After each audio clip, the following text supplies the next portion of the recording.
E aí galerinha, beleza? Aqui que fala o Emerita, mais vídeo pra vocês. Eu sei que o canal tá sem vídeo, eu sei. Eu vim dar um aviso que hoje de manhã, esse vídeo vai estar saindo hoje, agora mesmo.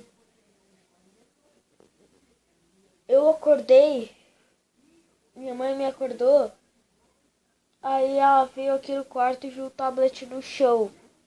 Quando ela virou o tablet tava com a tela quebrada. Só depois, quando ela viu, ela me acordou e me mostrou. Daí, tipo, o Medboom tava aqui, que é um canal novo aí.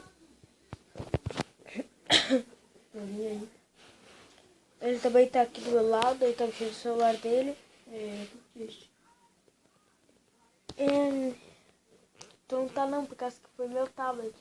Mas fui eu. Tu tá se culpando? Tô. Peraí, eu tô. Eu não sei se eu tô. Tá, né? Peraí. E a tela tá quebrada, não tá provocando, pelo menos. Pelo menos não tá provocando, né? Ainda bem que Mas tá um quebradão do caramba. Não, foi mal.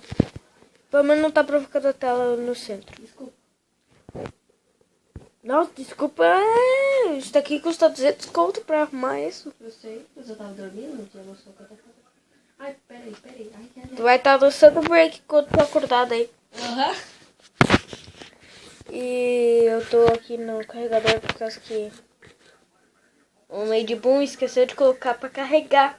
Não E deixou o celular dele carregando. não é meu, é teu. Não, é sério. Tá, né? Essa coisa aqui não tá. Também é um celular de 2 GB. Com um cartão de 2 GB. Oh, ainda bem que baixar a Bitcoin. Tá. Eu vou apresentar. E E aí, pessoal, eu sou o Medboom Gamer.